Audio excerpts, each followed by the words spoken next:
8 novembre 1957. Au milieu du Pacifique, un Boeing 377 de la Pan American poursuit sa route vers Honolulu.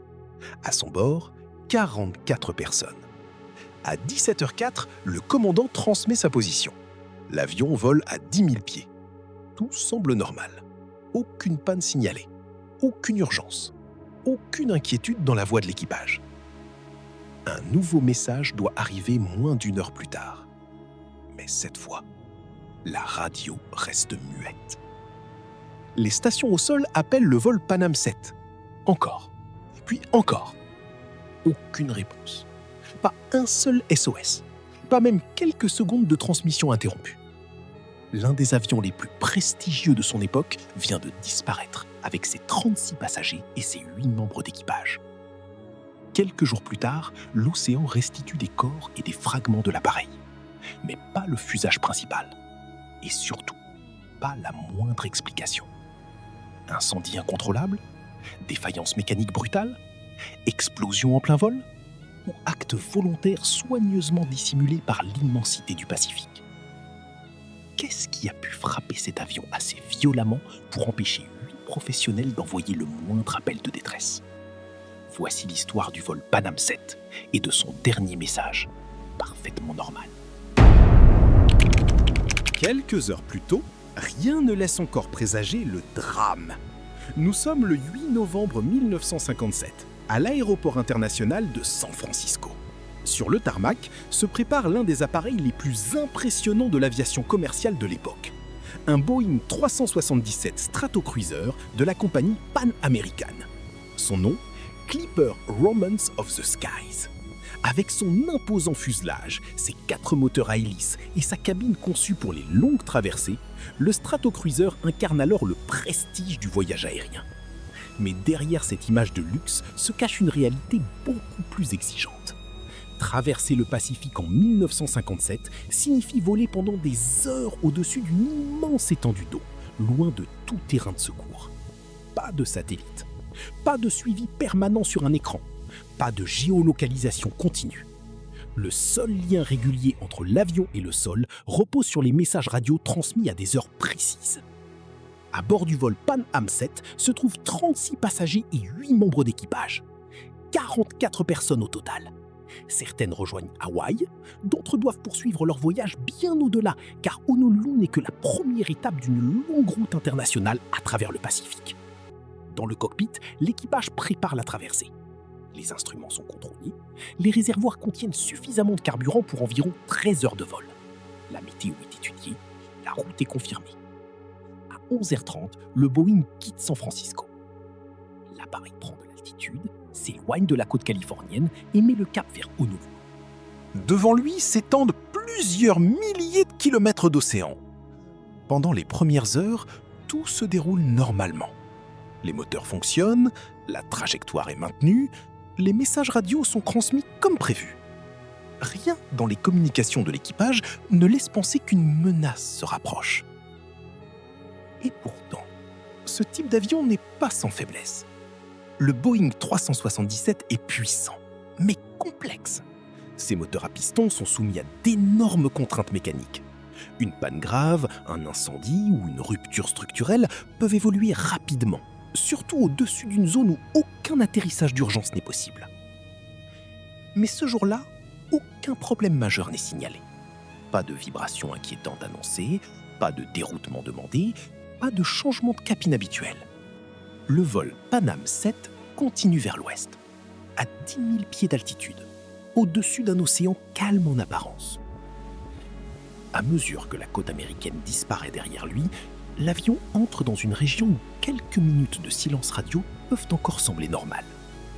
Mais où une heure sans nouvelles peut signifier qu'un appareil entier vient de disparaître. Pendant plusieurs heures, le Clipper Romance of the Skies respecte sa route et ses horaires de communication. Puis, à 17h04, l'équipage transmet un nouveau compte-rendu. La position est communiquée, l'altitude est stable, aucune urgence n'est mentionnée. Ce message paraît si banal que personne, au sol, ne peut encore comprendre qu'il vient d'entendre les derniers mots confirmés du vol Panam 7. Le prochain contact est attendu moins d'1 heure plus tard. Cette fois, pourtant, rien ne viendra. À 17h04, le vol Pan Am 7 transmet donc son compte-rendu de position. Le Boeing se trouve encore à plus de 1000 milles nautiques à l'est d'Honolulu. Il vole à 10 000 pieds. L'équipage signale un vent contraire modéré. Rien d'inhabituel. Rien qui impose un changement de route. Rien qui puisse laisser prévoir une catastrophe imminente. Le prochain compte-rendu doit être transmis aux alentours de 18h. Mais à l'heure prévue, aucun message n'arrive. Au début, ce silence n'est pas nécessairement alarmant. En 1957, les communications au-dessus du Pacifique ne sont ni continues ni parfaitement fiables. Les interférences peuvent brouiller une transmission. La portée radio peut varier.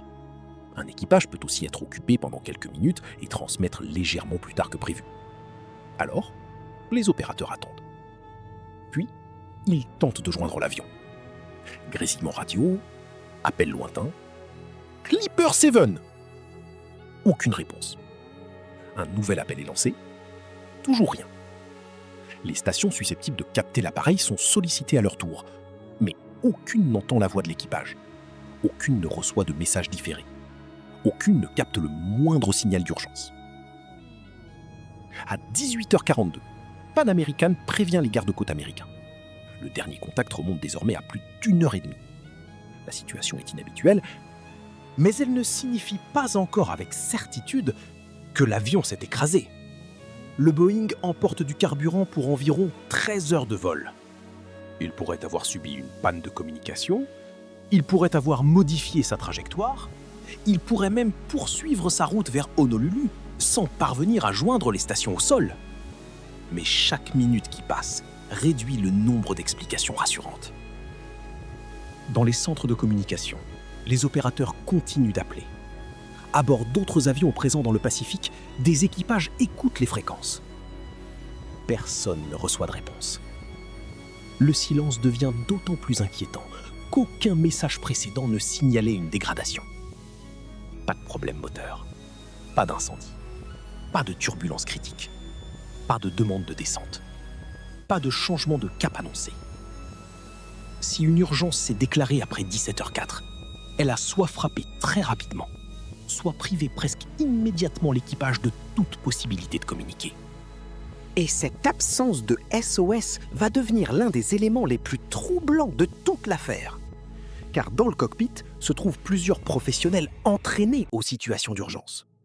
Même confronté à une panne grave, un équipage tente généralement de transmettre quelques mots. Une position, la nature du problème, une demande d'assistance. Parfois seulement une voix interrompue ou un signal incomplet. Mais du vol Pan Am 7, il ne reste rien après 17h34. Une nouvelle heure s'écoule. Toujours aucun contact. Les responsables doivent maintenant envisager le pire. Si l'appareil est encore en vol, son carburant continue de diminuer. S'il a améri, les survivants se trouvent peut-être dans des radeaux, au milieu d'un océan immense. Et s'il s'est désintégré, la zone où il faut chercher pourrait s'étendre sur des centaines de kilomètres. Les premiers avions de recherche sont finalement envoyés au-dessus du Pacifique. Mais les secours se heurtent immédiatement à une difficulté majeure. Ils ne connaissent pas l'endroit exact où le Boeing a cessé de voler. Ils ne possèdent qu'une dernière position transmise plusieurs heures auparavant, une vitesse prévue, une route théorique et un silence total. La trajectoire possible est projetée sur les cartes. Des zones sont définies, des avions décollent, des navires sont déroutés. Tous cherchent le même signe, une lumière sur l'eau, un radeau, une fumée, un fragment de métal, ou la moindre preuve que certaines des 44 personnes ont survécu. Mais au lever du jour, l'océan ne montre rien. Aucune épave, aucun appel, aucun survivant. Seulement des milliers de kilomètres carrés d'eau à inspecter, avant que le temps ne détruise les dernières chances de les retrouver. Dès les premières heures, une course contre la montre commence au-dessus du Pacifique. Des avions militaires décollent, des navires modifient leur route. Les gardes-côtes, l'US Navy et l'US Air Force mobilisent des moyens considérables pour retrouver le vol Pan Am 7.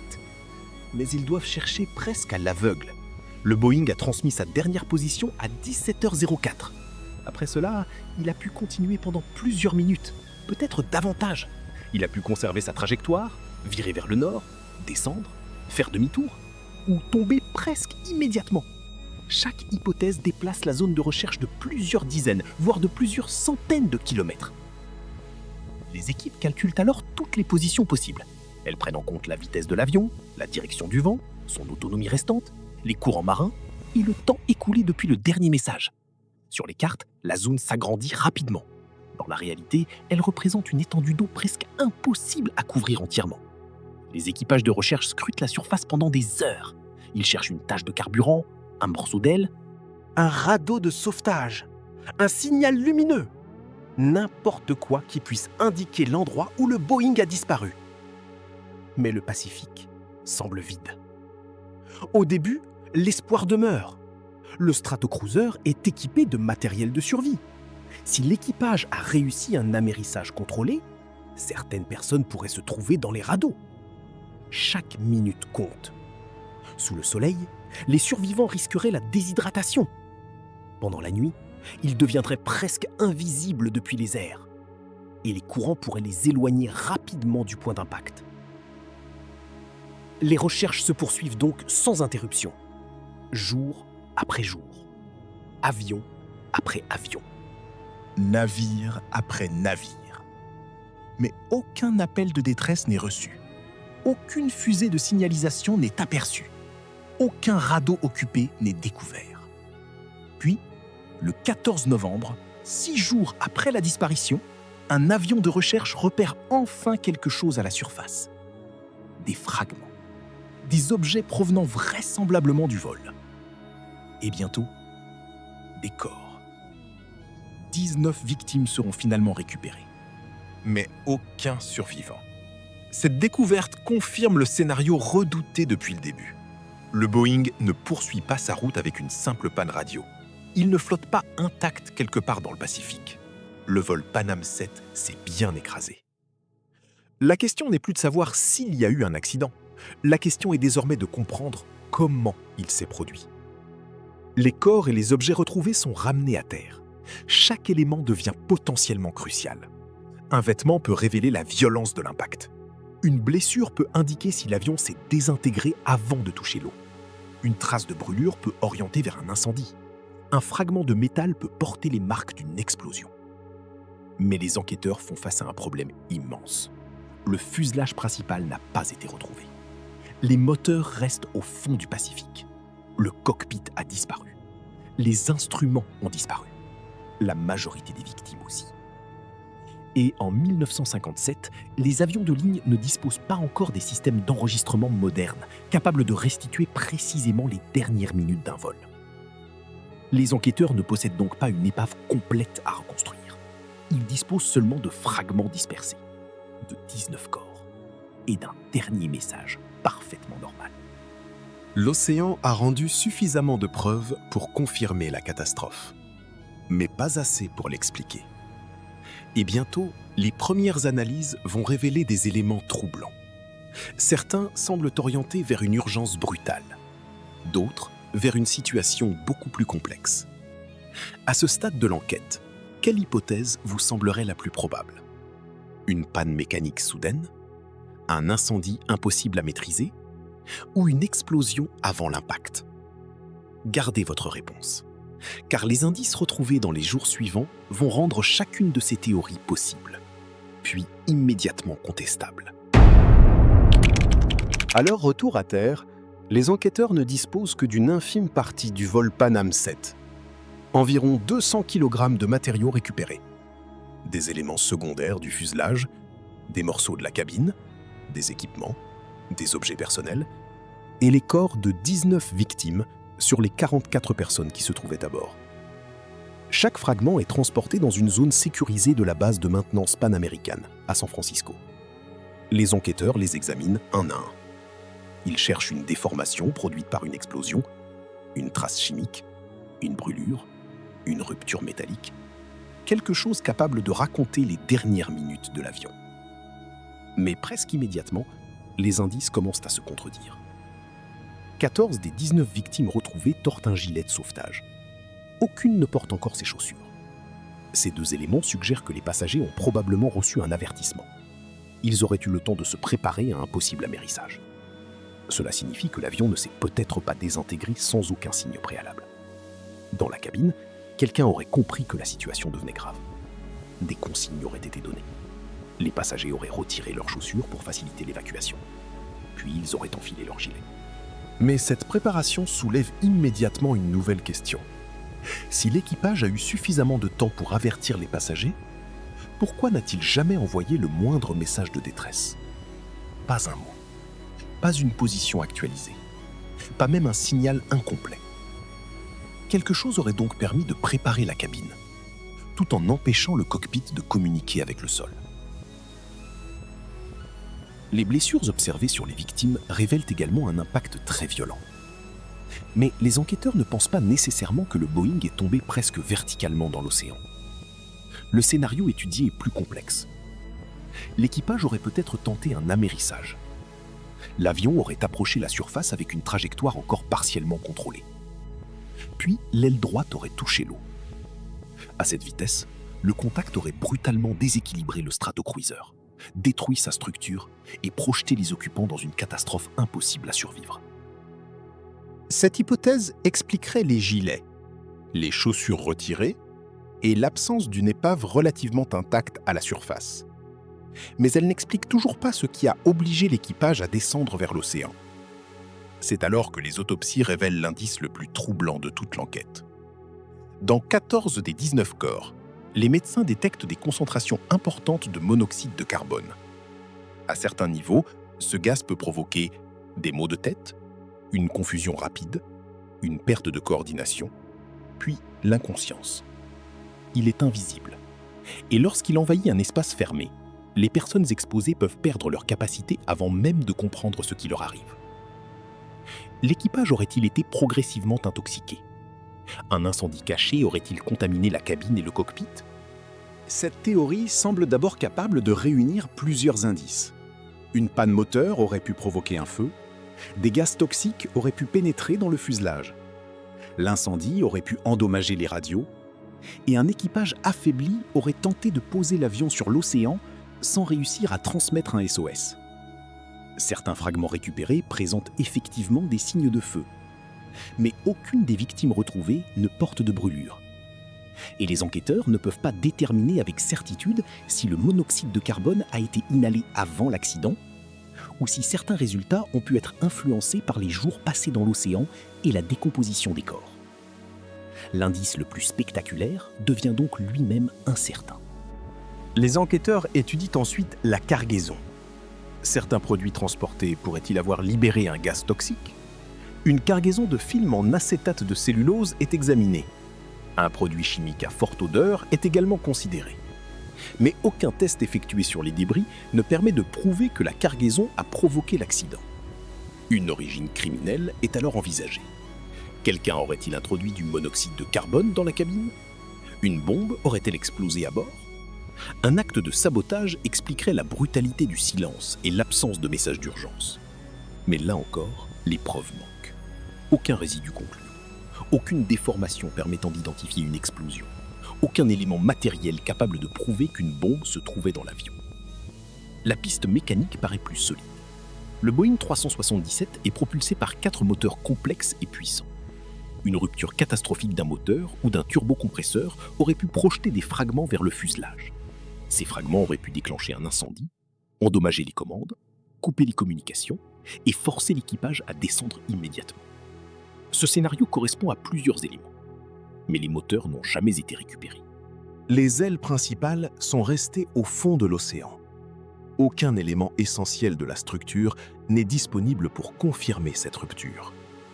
Les dossiers de maintenance apportent pourtant une autre source d'inquiétude.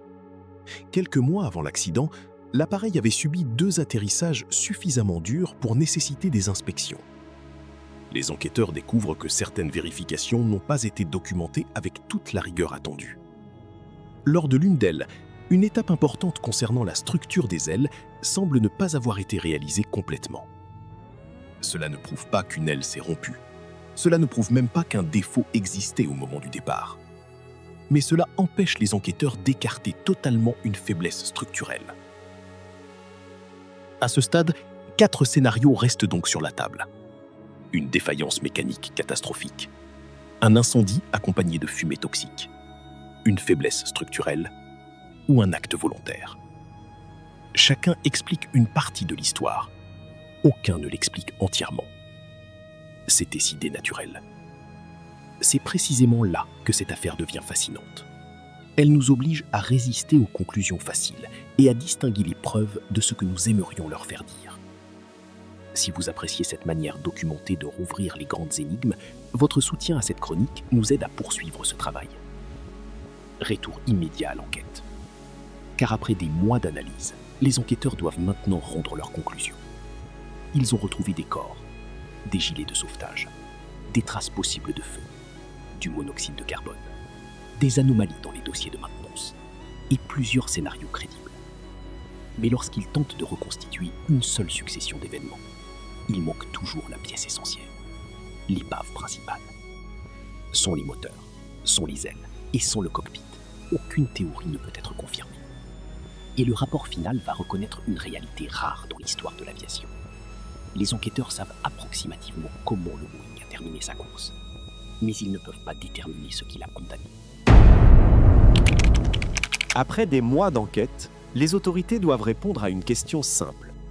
Pourquoi le vol Pan Am 7 s'est-il écrasé dans le Pacifique? Mais cette fois, aucune réponse claire ne peut être donnée. Le rapport final ne désigne ni une panne précise, ni un incendie certain, ni une explosion démontrée, ni un acte de sabotage établi. La conclusion officielle tient en quelques mots. Les éléments disponibles sont insuffisants pour déterminer la cause probable de l'accident. Cette conclusion peut sembler frustrante. Pourtant, elle ne signifie pas que les enquêteurs n'ont rien compris. Elle signifie qu'ils refusent de transformer une hypothèse en certitude. Car certains faits, eux, paraissent solides. L'avion a poursuivi son vol normalement jusqu'à son dernier message. Une urgence s'est ensuite déclarée. Les passagers semblent avoir eu le temps de se préparer à un amérissage. Mais aucun appel de détresse n'a été transmis. Puis, le Boeing a frappé l'océan avec une violence telle que seule une petite partie de l'appareil a pu être récupérée. À partir de ces éléments, un scénario général se dessine. Après 17h04, un problème grave apparaît à bord. Il n'est peut-être pas instantané, puisque plusieurs passagers ont enfilé leur gilet de sauvetage, mais il évolue suffisamment vite pour empêcher l'équipage de transmettre une alerte complète. Le Boeing descend vers l'océan. L'équipage tente peut-être de conserver le contrôle.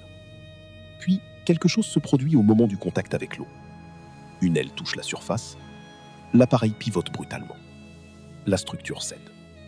Et en quelques secondes, le clipper Romance of the Skies disparaît dans le Pacifique. Ce scénario peut expliquer la fin du vol, mais pas son origine. Qu'est-ce qui a forcé l'avion à descendre? Un incendie? Une panne moteur catastrophique? Une rupture structurelle? Une contamination par des fumées toxiques? Ou un acte volontaire que les fragments retrouvés n'ont jamais permis d'identifier. Toutes ces hypothèses restent possibles. Mais chacune possède une faiblesse. La piste de l'incendie explique les traces de feu et la présence possible de monoxyde de carbone. Mais aucune victime retrouvée ne présente de brûlure décisive. La piste mécanique correspond aux faiblesses connues des moteurs complexes du Stratocruiser. Mais aucun moteur n'a été récupéré. La piste structurelle est renforcée par certaines incertitudes dans les inspections passées. Mais aucun fragment d'aile ne permet de démontrer une rupture en vol. La piste criminelle expliquerait la brutalité du silence. Mais aucune preuve matérielle d'une bombe ou d'un sabotage n'a été découverte. Et c'est précisément ce qui rend cette affaire si difficile. Chaque théorie paraît convaincante lorsqu'on l'examine seule. Mais dès qu'on la confronte à l'ensemble des faits, elle cesse de tout expliquer. L'absence de SOS reste probablement l'élément le plus dérangeant. Mais elle ne prouve pas nécessairement que la catastrophe a été instantanée. Les radios ont pu être endommagées. Le cockpit a pu être envahi par la fumée. L'équipage a pu concentrer toute son énergie sur le contrôle de l'avion. Il a aussi pu croire qu'il disposait encore de quelques secondes avant de transmettre. des secondes qui ne sont jamais venues.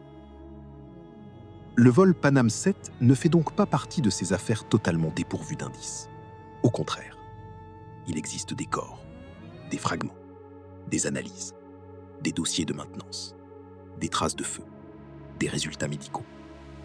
Mais ces éléments ne convergent jamais vers une seule vérité. L'océan a rendu assez de preuves pour alimenter l'enquête, mais pas assez pour la terminer. Alors, quelle hypothèse vous paraît la plus cohérente? Une défaillance mécanique brutale? Un incendie accompagné de fumée toxique? Une faiblesse structurelle? Ou un acte volontaire impossible à démontrer? Expliquez surtout ce qui vous convainc dans les faits. Car dans une affaire comme celle-ci, la théorie la plus spectaculaire n'est pas toujours la plus solide. 44 personnes avaient quitté San Francisco ce 8 novembre 1957. Elles voyageaient vers Honolulu, certaines pour poursuivre ensuite leur route à travers le Pacifique. Aucune n'est arrivée. Seules 19 victimes ont été retrouvées. Pour les autres familles, il n'y a même jamais eu de corps à ramener. Derrière les hypothèses techniques, les cartes, les rapports, c'est cette réalité humaine qu'il ne faut jamais oublier. Le mystère du vol Panam 7 n'est pas seulement celui d'un avion disparu. C'est celui de 44 histoires interrompues entre deux continents. Sur Chroniques oubliées FR, nous revenons sur ces dossiers en séparant les faits établis, les hypothèses crédibles et les récits apparus avec le temps. Si cette approche vous a intéressé, votre soutien à la vidéo n'y permettra de poursuivre ces enquêtes oubliées. Et si ce type de contenu vous correspond, vous pourrez retrouver ici notre prochaine chronique. À 17h04, le vol Panam 7 avait transmis un message parfaitement normal. Après cela, plus aucune voix, plus aucun signal, plus aucune certitude. Près de 7 décennies plus tard, son dernier message reste encore le dernier instant où l'on sait exactement où se trouvait l'avion. Et la dernière preuve que tout semblait aller bien. Panam Flight 7. 44 personnes. Aucun SOS. Et une cause qui demeure, officiellement, indéterminée.